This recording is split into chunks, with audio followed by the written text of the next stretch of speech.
The idea here when we talk about managing stress, we talk about meditation, stillness, is you are training yourself to learn to reframe these things that end up being like chronic stress for people in their life. If you train yourself to do that, it becomes easier and easier to be able to do that real time. You are listening to the #1 fitness, health, and entertainment podcast. This is Mind Pump. Now, in today's episode, we covered the golden rules for health and fitness. So what we did is we narrowed everything down to the 8 most important things to focus on to optimize your health and your fitness. If you don't have these things, everything else almost doesn't matter. So we talk about not overeating. We talk about eating mostly whole foods, drinking water, how to move every day. We talk about lifting heavy things. That's important. Good sleep, how to manage stress, and of course, how to be a good friend and have good relationships. Listen to the episode for details on how to accomplish all this and how we've done this with ourselves and also with our clients. Remember, we were trainers for over 2 decades. Now, this episode is brought to you by our sponsor, PRX Performance. They make some of the best workout equipment you'll find anywhere for your home.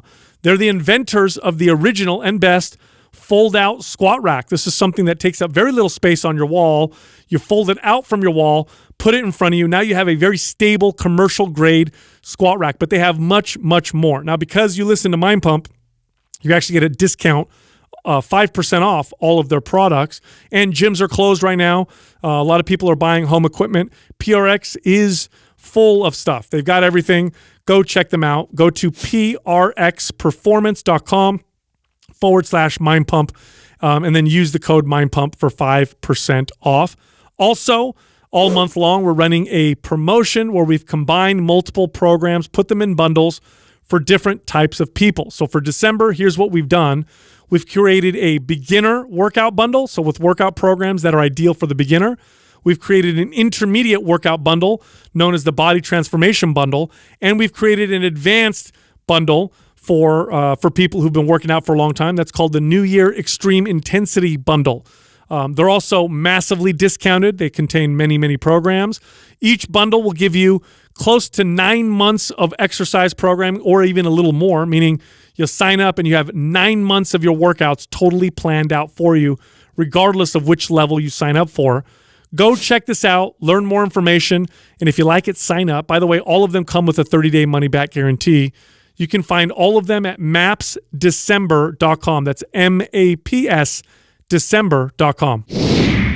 So I think we should talk about just the most important rules of health and fitness. I mean, we talk a lot about other topics, specific lifts, best ways to get lean and build muscle and stuff like that. But there are foundational, rules. The golden rules. That you want to focus on that will give you 5 golden rules. There's 8 actually. Okay. There's actually 8 of them. 8 golden rules. Yeah. But it gives you that will cover most things. You know what I'm saying? I'll start with the first one. And this one, when I first became a trainer, I focused a lot more on specifics, and I didn't focus so much on the generals. And I think the general aspects of these rules are what make them so important, because they're very important rules. I like where we're going here too right now. We recently just had you responded to somebody, I think on Instagram or a forum or someone that was critiquing one of the programs, right? Because it didn't have RPE in there and it didn't have percentages of weight and this and that. And it's always interesting to me when we get something like that. It's always somebody who hasn't listened to the show very much. And I think the guy admitted that, right? I think he didn't listen to the show at all, really. He just happened to buy a program and was asking questions and critiquing. And, when we wrote these things and we created the content that we create, we always were keeping in mind the clientele that we train, the majority. I mean, it was how often did you have an athlete or somebody that was, actually breaking down their percentage of their body weight ratio to what they were lifting and doing RP. Very rare. Yeah, very, very rare. And in fact, and we were talking about less than probably 5% of the clientele that we train. So most people It was about creating good behaviors and good habits and changing their lifestyle more than it was about macros and micros and then breaking down like really advanced programming, right? Yeah, because you can get lost a lot of times in the nuance of all these things. And I think that even as long as we've been doing this and trying to relay information about health and fitness, it starts to feel like maybe we're not giving them enough real specific content. But really what makes the most difference are these major behavioral changes. And that's where we should always start. Well, it is. And in the like, we worked a lot with the average person, general population. Like if you look at the average person in America, right? We are suffering from an epidemic of obesity and diabetes and chronic disease. A lot of our problems now are the results of our lifestyle, a lot of our health problems. Western medicine doesn't treat chronic health issues very well. They do great with acute issues. You have an infection, you take a medication, you break a bone, or you need an operation. It's phenomenal. But when we're dealing with illnesses due to obesity, right? Illnesses due to poor eating habits or sleep or whatever, Western medicine doesn't have lots of approaches. What we're talking about are lifestyle changes. And this is the stuff that we worked with most people. And I want to talk about the most important stuff, the stuff that really handles most of the issue. For example, I'll start. The first thing is don't overeat. Now, let me explain why that's so important. Okay, so I'm sure if you're listening, especially if you're a new listener, I'm sure you've heard, people say, "Oh, sugar's really bad for you," or certain fats are really bad for you. In the past, it was saturated fat, or processed foods. Or processed foods are really bad for you. Don't eat this, don't eat that. These are really bad for you. But here's an interesting thing: when you are not overeating, the damage a lot of these things do is dramatically reduced. In fact, there are studies with people who eat what we would consider unhealthy food. And I'm not saying that this is the way you should go, but I'm just trying to highlight how important it is just to not overeat. They've done studies with people who will eat foods that we don't generally think are healthy, but because the amount in calories are low, their cholesterol numbers and lipid profile improves. They lose weight. Insulin sensitivity improves. And markers of longevity tend to get better. So it's really, overeating is the worst thing. In fact, if you chronically overeat healthy food, you can cause yourself problems. So overeating is the big one. It's the really, really, really big one. So I think we should talk about how to help yourself or prevent yourself from overeating. Now, one of the first things that I like to talk to clients about is to kind of change your relationship with how you should feel at the end of a meal. Now, the way I was raised, my parents are Italian immigrants, and we tend to eat until we can't breathe. Yeah. And the question that gets asked around the dinner table, especially for our Sunday dinner at my mom's house, is, do you have room for more? It's like, how much more can you fit in your mouth? And so I learned this kind of eating behavior where I didn't feel done until I couldn't eat anymore. Where do you think this comes from? Do you think this comes from like the Great Depression and like not having food and like because it was so scarce at one point for our parents' generation? That was the big issue back then. It was scarce, and that was always a concern. Was maybe someday we'll wake up and we're not going to have the amount of food. They're just living off beans or living off, potatoes, wherever it was. That's a real concern. And so I think that just generations after that, that was just passed down. And because I got that too growing up, was like making sure your plate was completely clean. Like we didn't leave any food left over. You always tried to stuff it in while you had it and while it was plentiful. Oh, totally. I never noticed it as much as I notice it now having a 1-year-old, right? So, because I see, and even Katrina and I, we've had this discussion, like, she'll be like, we'll be sitting down and we'll be feeding Max, and he has portion sizes that we typically feed him, and when he's eating really good, he finishes all of it. But sometimes when his teeth hurt or he's not been that active that day, he doesn't eat as much.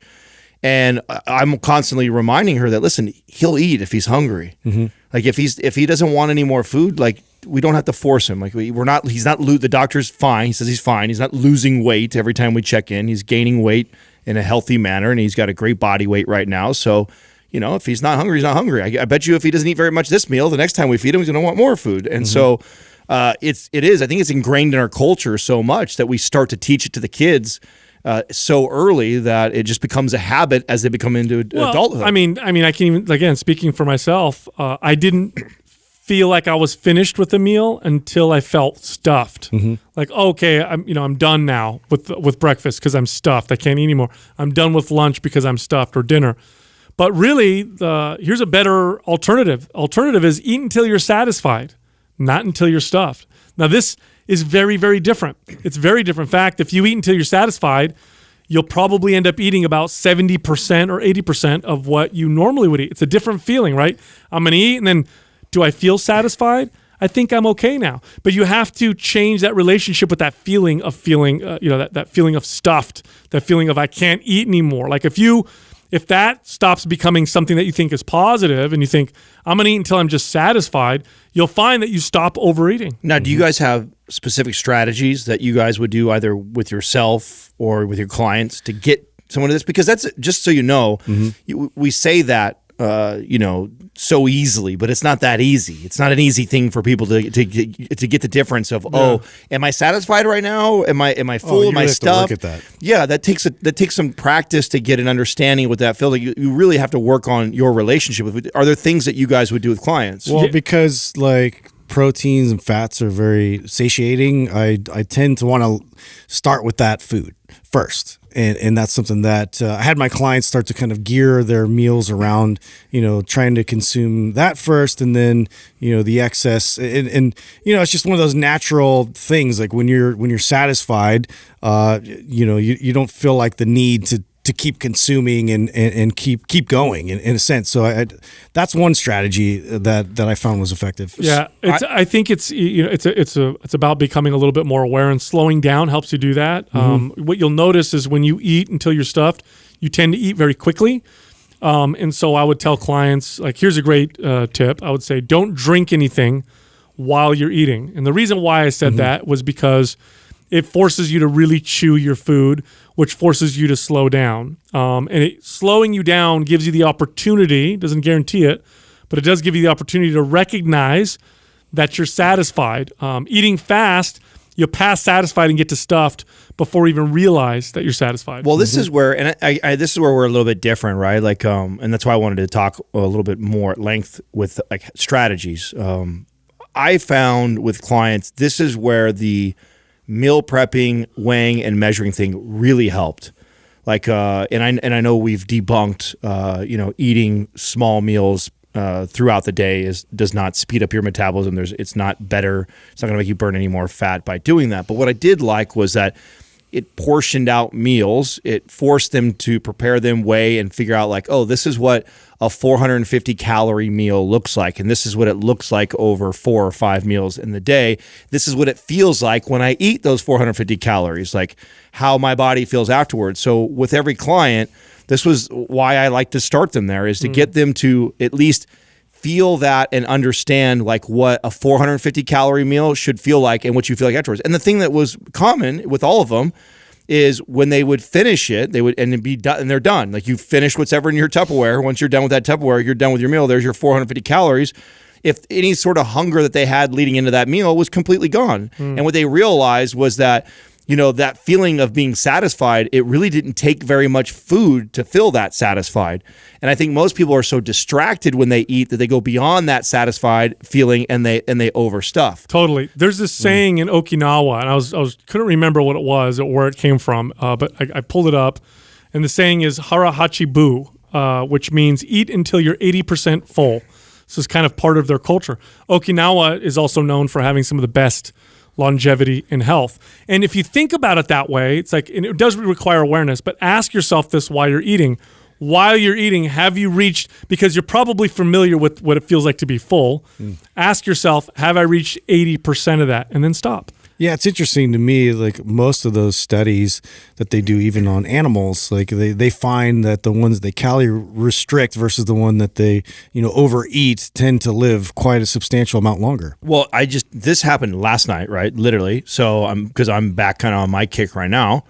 And I still check in with myself like this, even all the years of doing this, all the foods that I've weighed and measured. And I think I know there's a study, Sal, around this. Maybe you will remember. But I know there is just tracking and measuring your food, what that results in weight loss. It's just making people aware. So like last night. Yes. So last night I finished dinner. I still had room for calories in the day, and I was hungry. And Katrina had just bought this. I love this dark chocolate granola thing that she gets. It's so good, and a little bit of almond milk in it or whatever like that. It's almost like a bowl of cereal, but it's granola. So I went down, and my first initial thing I would do is just pour it in a bowl and make a bowl of like cereal basically out of it. But I was like, you know what? Let me measure this because I don't want to over consume.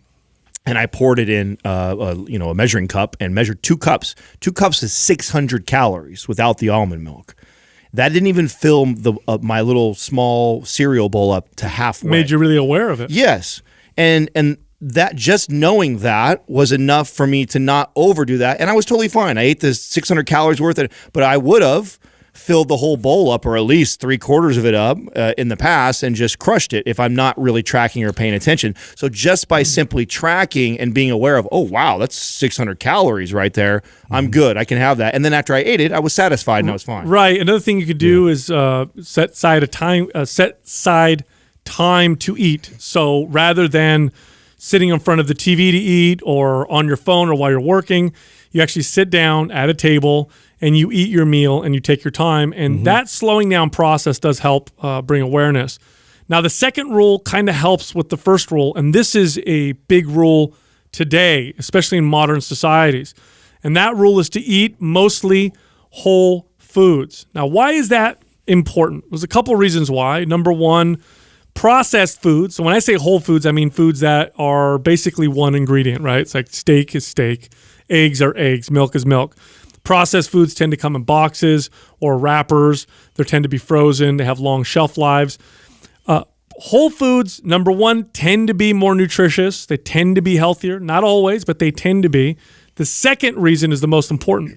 Processed foods are designed to make you overeat. Okay, and they do a damn good job of doing that. And I love using this example. I'll do it again. For people who've listened to the podcast for a while, I've said this at least 15 times, but it's my favorite example. But a bag of Lay's potato chips, a regular large bag of Lay's potato chips, has like 5 or 6 potatoes in that bag of chips.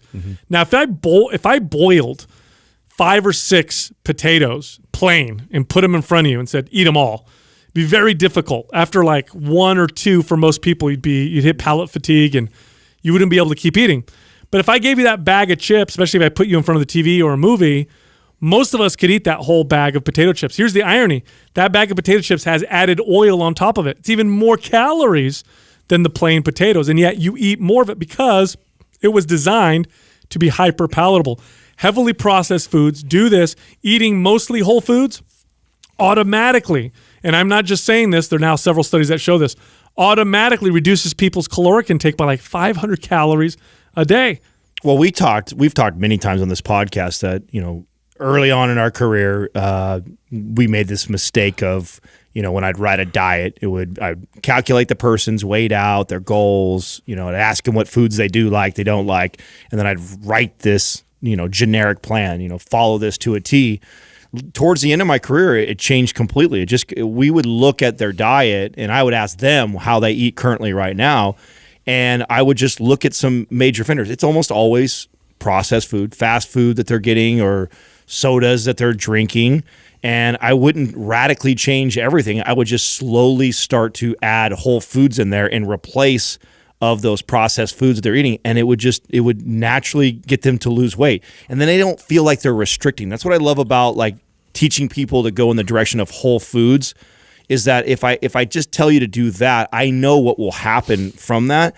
And there's a psychological part that is playing in your favor as a trainer that, the client doesn't feel like you're saying, no, I can't have. Because if you do you have to follow this, you can't have this, you play that I can't have thing, and that always ends up leading to binging later on. Yeah, I mean, okay, that's exactly what the studies show. They've actually done these studies and they're crossover studies, right? So they'll take groups of people, they're controlled, they're like in a lab, and then they say, and then they actually control the macros. So Both sides have similar proteins, fats, and carbs in the foods that they're eating. The only difference is one side is all processed food, the other side is whole natural foods. And then they say eat as much as you want. And then they watch the people for a while, and then they the researchers count the calories and the proteins and the fats and the carbs. Then what they do is they switch the groups and say, okay, now you guys eating the whole natural foods, you're going to be in this room with processed foods, and you who are eating processed foods are going to be in the whole natural group or room. And it's about 500 to 600 calories with a difference. It literally, here's the deal: when food manufacturers are making processed food, the number one priority with these manufacturers, most of the research and development goes into making this food as palatable and addictive as possible, okay? Because that's what sells food. That's what we end up buying a lot of. They want you to consume it, and they want you to consume it quickly. I mean, it kind of goes back a little bit to your point about eating slow. The digestive process, it benefits from fibers. It benefits from a lot of these things nature already gives us when the food is balanced and it's already, coming from real natural, food choices to where your stomach's going to have to work through and get to the nutrients and digest all of it versus like a simple sugar or something you're just going to consume at a rapid pace and you're looking for the next fix. Actually, in those same studies, they found that when people ate processed foods, they ate something like 30% faster on top of it. So really it enforces this or encourages this kind of binge, speed, overeat and that's just behavior. Society in general. I mean, we're just drawn towards like quicker, faster options, and we just need to kind of pull the reins back. Well, and I like that we've titled this golden rule here as eat mostly whole foods. Right. The reality that you live in the real world, don't you?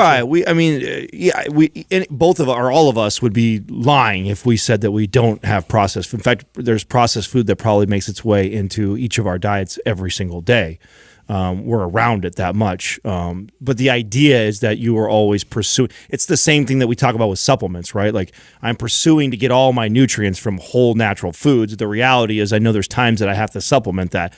Same thing goes for eating whole foods. Like I'm always trying to target getting whole foods. The reality is I know that there are some times that we're going to utilize processed foods. In fact, if you look at the obesity epidemic, it's really when processed foods became a big part of our diets. The average American consumes 70 to 80% of their food is processed food.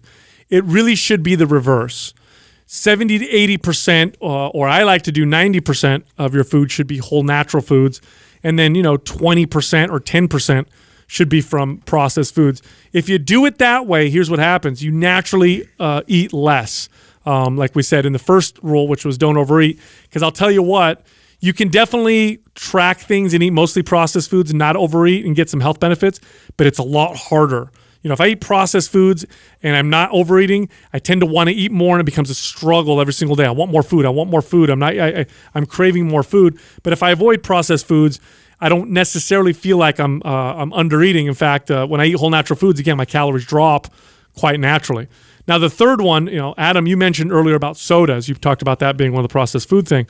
The third rule is just drink water. This is a big one. It sounds silly, but it's a huge one. I remember getting blown away by when I would have clients track their food and show me what they're eating, and then I'd always make sure to tell them, make sure you put in everything that you drink. It was hundreds of calories a day in beverages, which, I'll tell you what, 500 calories worth of food requires some work to eat and some time. 500 calories a drink, I mean, that's gone in 5 seconds out. Yeah. And I don't even feel like I ate anything. Mm-hmm. It makes up, it's such a big, easy thing to change out, to cut calories. Just drink water. It makes a huge difference. Yeah, and it's interesting. This was a game changer, just pointing that out with a lot of clients is why don't you just focus on just drinking water and not anything else that's going to give you any kind of flavor. I know a lot of times it's actually really hard and challenging for people to not just seek flavor. Everything we have available to us is always selling us on the flavor of it and the experience of it being this like flavor explosion in your mouth. And everybody like always highlights that because it definitely, I mean, it's like a reward your body's getting from a lot of these flavors, but to focus more on just being hydrated and feel like you don't have fatigue and all these like benefits of being hydrated is going to make a massive dent. You guys ever get clients that tell you that water's boring? Yeah. Yeah. I don't like the taste of water. I got that all the time. Yeah. If you're listening and this is you, if you don't like the taste of water, you've actually, because remember, water is essential for life. So if you don't like the taste That's of like water, saying sleep is boring. right? Exactly. Like, I don't like sleeping. It's boring. There's nothing to do. You've actually trained yourself to the point where you need to have, like Justin was saying earlier, flavor all the time. By the way, artificially sweetened 0-calorie beverages, also remove those because those encourage you to overeat. Water doesn't do that. In fact, water does the opposite. If you are well hydrated, you'll find that you're actually eating less. If you drink a lot of flavored beverages, including 0-calorie artificially flavored beverages, you'll find that you overeat. Well, I told you that was one of the things that got me to kick the Diet Cokes, right? So I thought it was really interesting. This was I don't know, a while back when we were talking about this. And you brought up, what I'll just do is I have a regular Coke and then I just account for the calories. And because you account for the calories, you drink less of it, right? Where because I knew if I allowed Diet Coke, what I noticed is this. I haven't had one in a long time, but let's say I decided to have one today.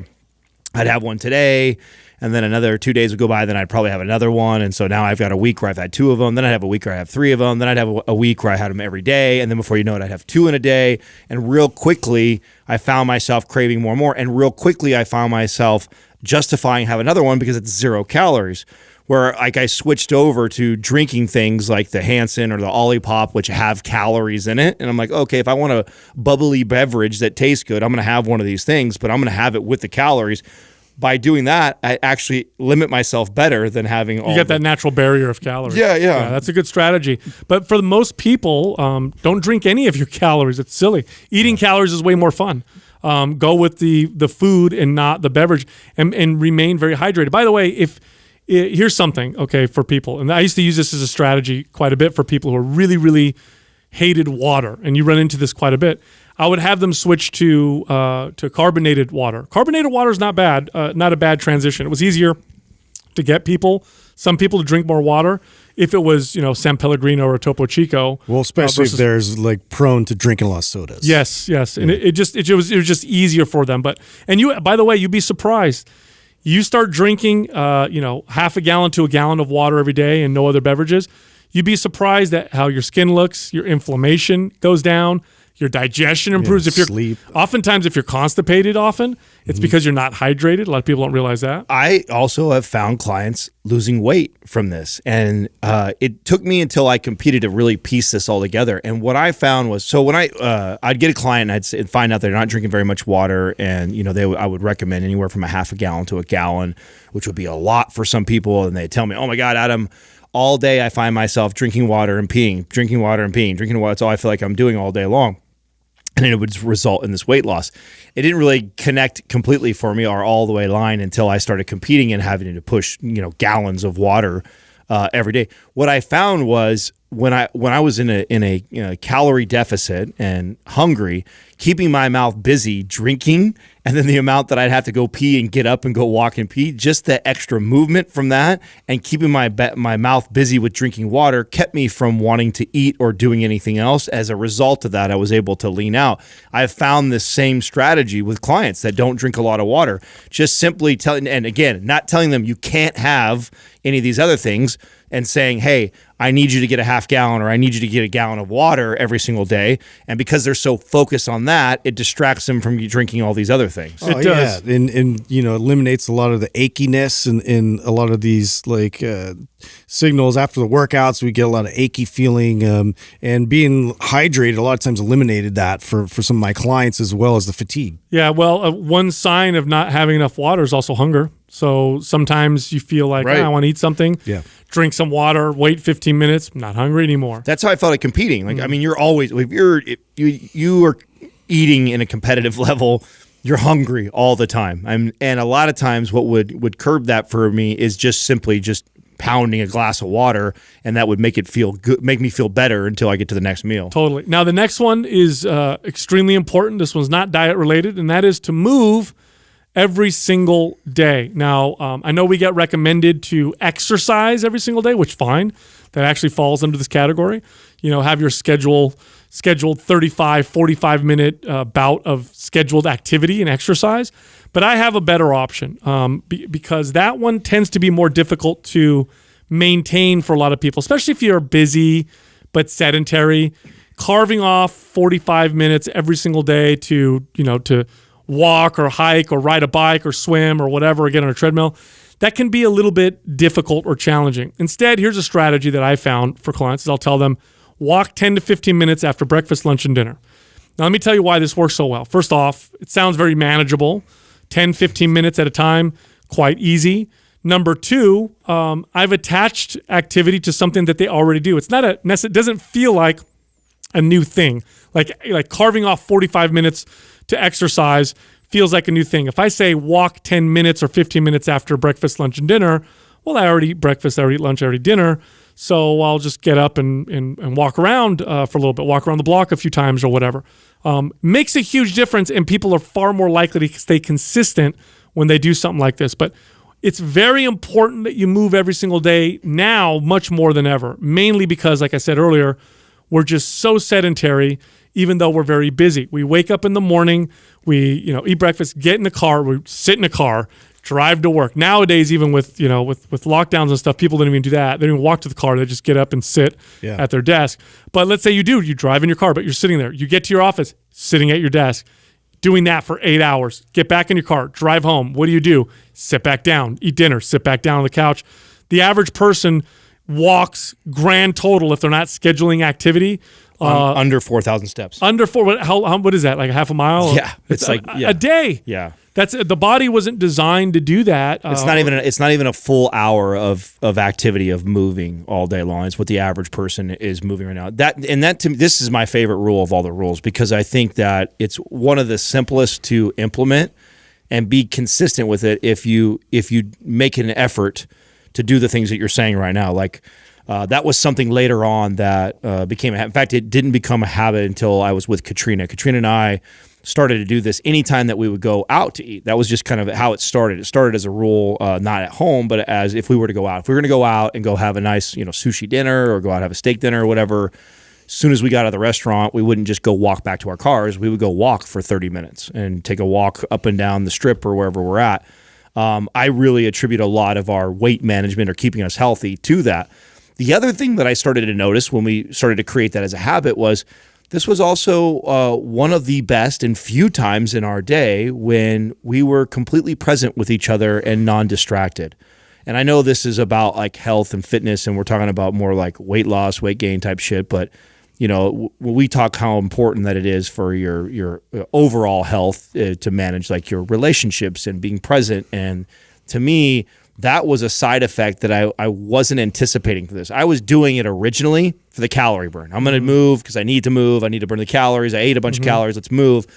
What I found as a cool side effect was this was really nice. Here I have this hour walk with my partner, and we would not have our cell phones on us. We wouldn't have any distractions around us, and we were just enjoying the day and having great conversation. And that is what actually led it to being a lifelong habit of ours. I mean, it started off as a calorie burn, stay in shape thing, and it turned into, wow, this is one of my favorite times with my partner, because it's one of the few times that I don't have a television around, I don't have a computer around, I don't have a phone around, and it's just her and I walking out in nature, connecting with each other and having great conversation. Yeah, two of my favorite sayings. One is movement is medicine. And the other one, it was like movement creates momentum. And both of these things ring very true to me. And it's just something why I really focus a lot of the initial bit of when I would talk to a client that was potentially going to work with me. This is one of those things that you just want to figure this out. Like, how much movement are you capable of doing throughout your day? How can we implement, strategies to make this? And I think the ritual thing is probably the most effective way to, accomplish that first bit of introduction to making that a priority in your lifestyle. But then we want to build on that momentum, and we want to keep that going and challenge the body, because muscles benefit from it, your entire system benefits from it, digestive system, muscular skeletal system, everything your body is comprised of benefits from movement. Yeah, well, one thing I used to laugh at when I was an early trainer, I thought that was silly, is I would hear people say, oh, I park my car further in the parking lot, or I took the stairs instead of the elevator. I'm like, oh, that's so silly. That's barely any activity. Here's the truth. That stuff makes a big difference over time. If you do it every single day, if every single day if instead of taking the elevator up 3 to the 3rd floor, you take the stairs. If every single day, instead of using the bathroom that's next to the office that you work in, you use a bathroom that's on another floor. If every single day you park all the way on the other side of the parking lot, and you just do that every single day, tremendous long-term health benefits. And forget the calorie burn, because we're going to get to the next rule, which really helps with that. Forget the calorie burn aspect. It's just good for your health. It's good for insulin sensitivity. It's good for movement and circulation. Regardless of the amount of calories that you burn, our bodies were meant to move most of the time. In fact, sitting all day long is worse for your health than smoking. I was going to bring up just simply starting at the fact of sitting less, you know, just standing and, you know, whether you have the ability to get a standing desk, if that's going to be your situation, you should really look into these things because, you know, you want to really promote a healthy body because it elevates your mood. It promotes all this benefit to you for every aspect of your life. Well, you also just have to be aware where we're moving right now with tech. Like look what we've seen in just the last 2 decades with things like Uber and DoorDash, and I mean we're moving less and less and less, and that sneaks up on you. And all those things are great too. So that's not me like harping on that. It's just that you have to be aware of that. You have to be aware that everything is becoming so convenient. Right? Amazon delivered to our door. Like, I mean, it sounds stupid, but you know, part of me in the 10 years ago being able to get away with more food around Thanksgiving was shopping. Having to go to the mall and drive and walk around. I don't do any of that anymore. So you have to think about that stuff. Like you eliminate that.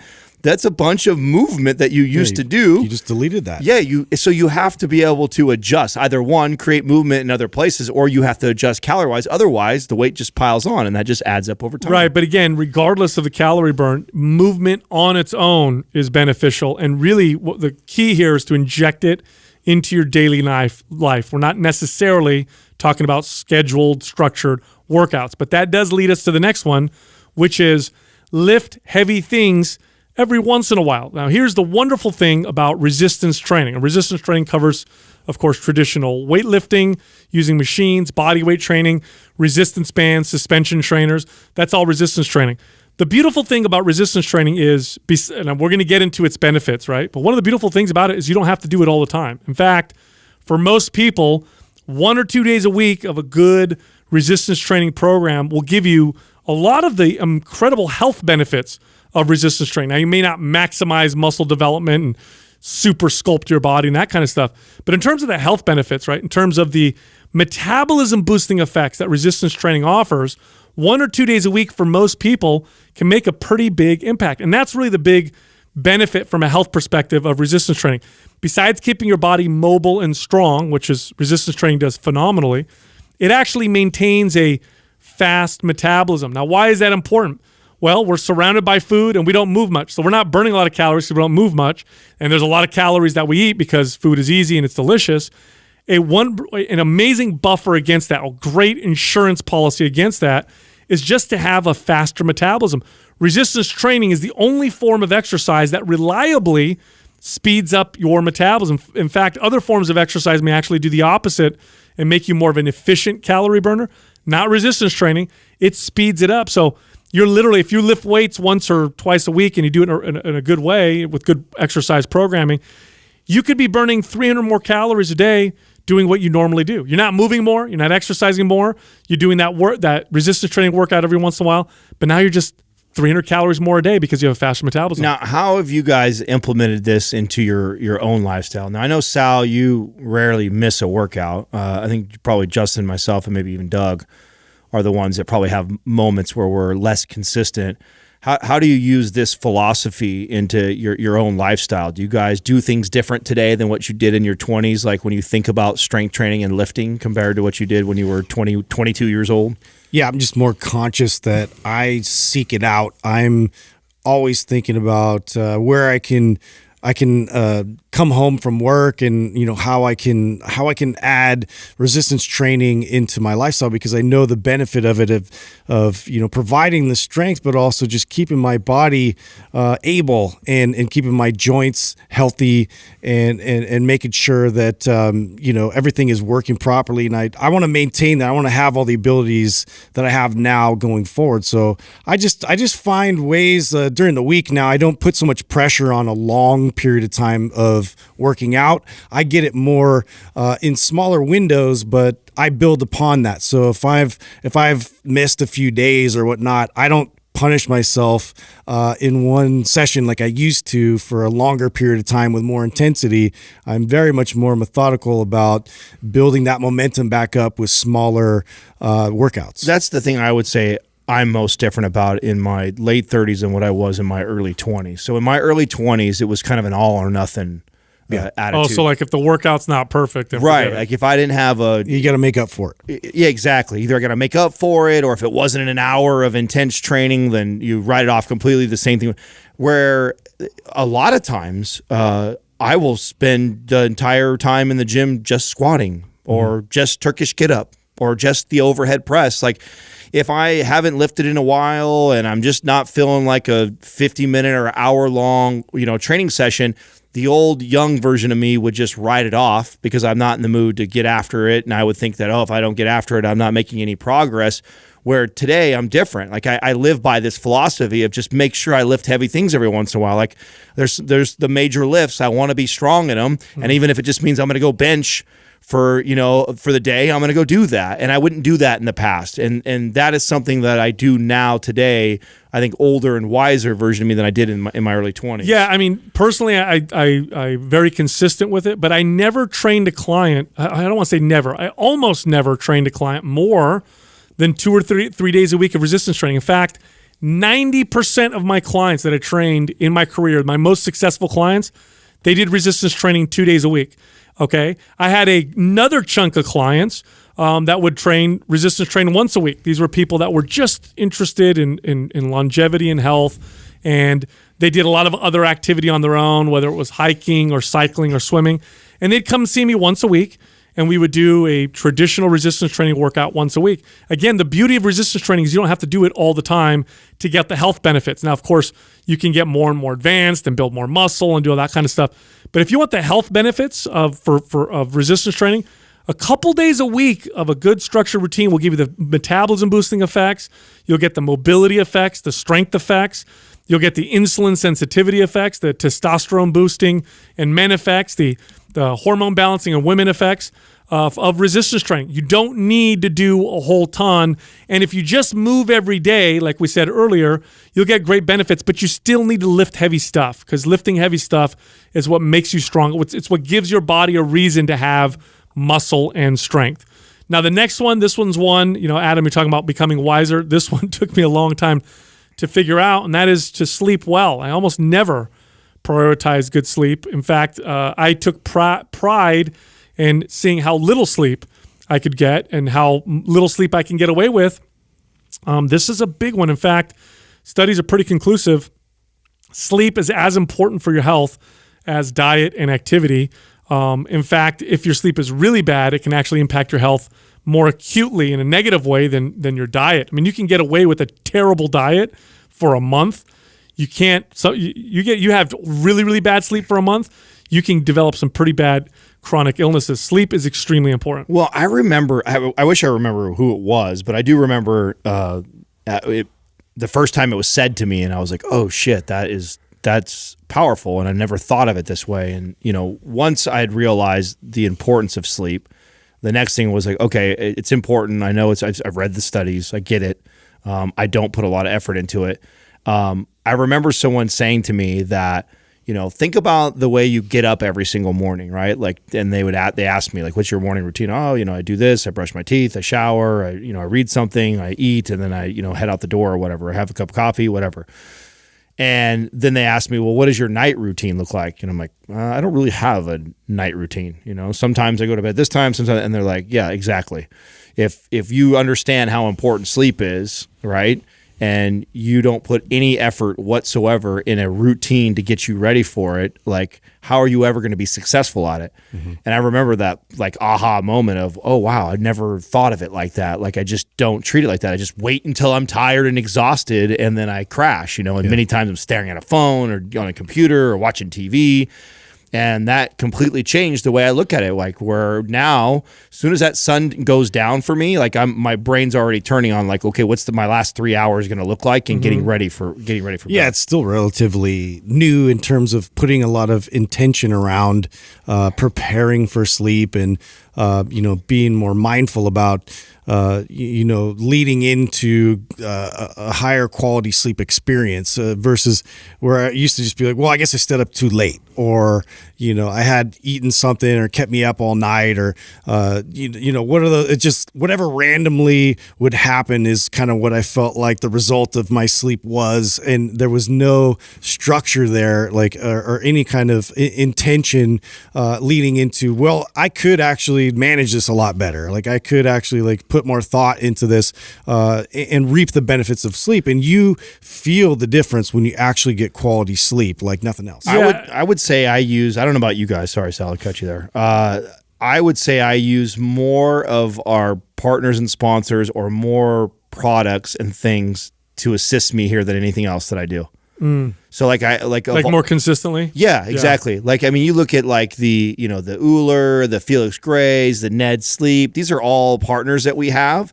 And the sleep thing has been one of the hardest things for me to get really good at. And I would say that I've used aids to help to get this like routine together more than anything else. I'd Felix Gray, blue blockers, all these things. Well, I mean, we treat, especially us fitness fanatics, right? We treat our workouts sacred. Like, okay, I gotta, do my mobility before and have my pre-workout or my coffee and get ready, and I know my structured workout. But then when it comes to sleep, it's like, I'll just turn the lights off and hit the pillow and then expect to have close my eyes. Phenomenal sleep. But it doesn't work that way. And here's the thing: if you've been having bad sleep for long enough, you don't know the difference. Here's the crazy thing: when I would work with clients and I would talk to them about this, and they would change it, they'd come to me and be like, "I had no idea that I felt the way I did. I was just used to having bad sleep." It's as easy as this for a lot of people. Not for some people, but for a lot of people, it's as easy as this. Make sure you give yourself 8 hours. So go to bed at a time and wake up at a time to where it gives you at least 8 hours. So that's number one. Number two, have a sleep routine. Adams was alluding to that earlier. 1 to 2 hours before bed, put on blue light blocking glasses if you're going to walk around with electronics on, lights on, you're going to watch TV or whatever. That makes a big difference. Wind down. Avoid stimulating, stressful articles or news things. So if you're stressed out about politics or COVID or whatever, save that for the morning. Don't do that right before bed. Or just don't look at it at all. That's the best thing. Drink some chamomile tea. Kind of turn the lights down a little bit, like you're preparing yourself for sleep, just like if you're warming up for a workout. And it's actually quite nice when you start to do this. The whole family starts to wind down. We dim the lights. Next thing you know, my kids are going to bed a little bit better. I get better sleep.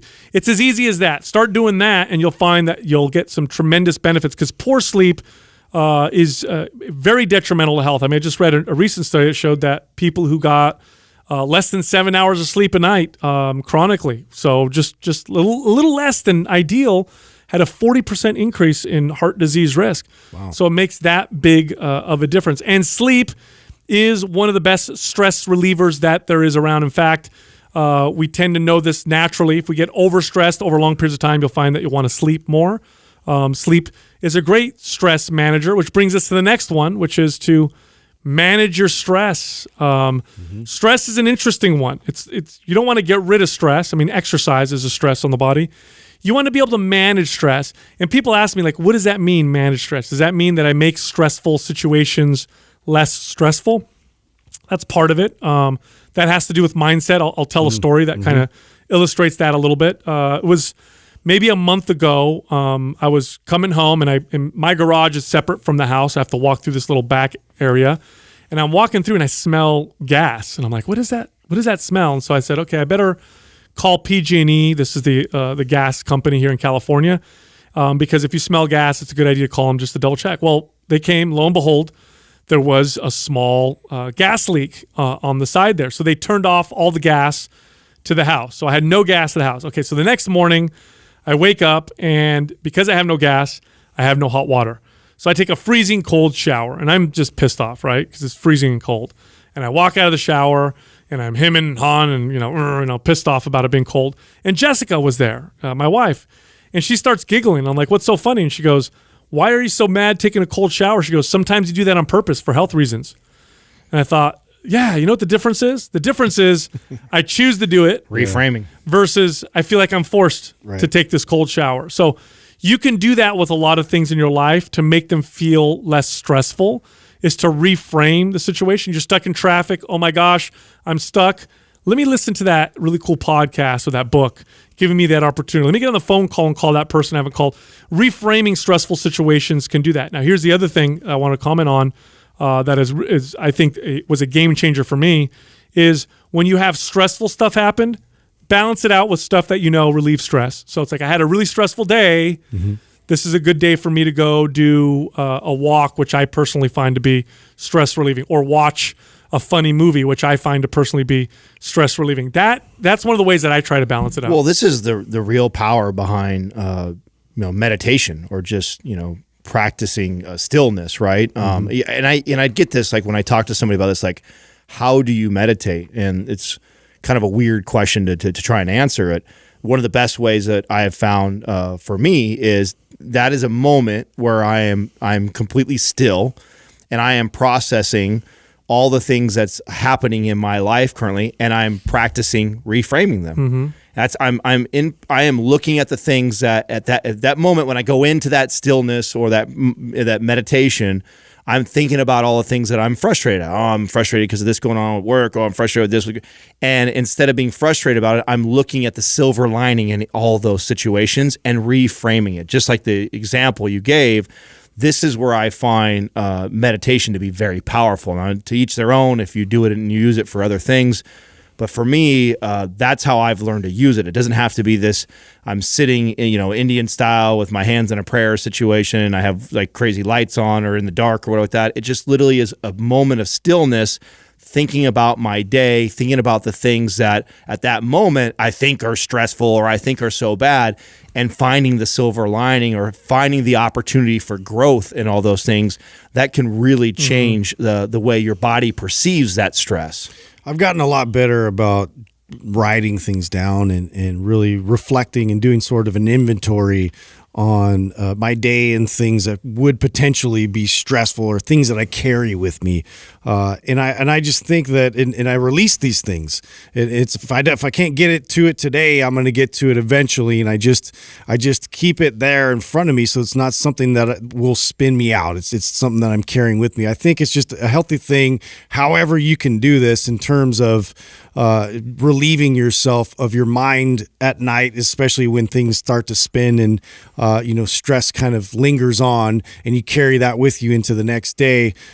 You just want to make sure it's like out in the open, and also one thing that helped with me for that to be able to kind of notch to counter a lot of these things on my list was to write down what I am grateful for and what things are going well, and really see a lot of the times it way overpowers anything that I am really like upset about it and stressful about. Well, the more that you practice this, the easier it becomes to do it in real time too, right? So I've shared this before, that this is like my self-awareness, where it came from. It started off at nighttime, laying in bed and reflecting on my day. And then from years of practicing that, it became more real time. Mm-hmm. And Sal's talked about this before, right? You share your dishwashing example, right? Mm-hmm. There's a good example. Something that as a kid you looked at as a chore, and oh my God, I have to wash dishes. You've learned to reframe that as, oh wow, it's an opportunity for me to put some music on, or to be totally mindful and present and think about my day and all the things I'm grateful for. And so I think that's the idea here when we talk about managing stress, we talk about meditation, stillness, is you are training yourself to learn to reframe these things that end up being like chronic stress for people in their life. If you train yourself to do that, it becomes easier and easier to be able to do that real time. So when the stress hits you, because it's inevitable, right? Nobody's going to avoid shit. Shit happens in everybody's life. But what you do with that is everything, and how you respond to it is everything. Right. And here's the one more thing, and this is just a fact, that laughter is one of the best stress relievers there is around. It really is. In fact, and I remember I watched this video on it, and it was hilarious, literally, because the guy said, pretend laugh right now, fake laugh right now, and then you'll find yourself laugh for real. And if you're listening to the podcast, try it out.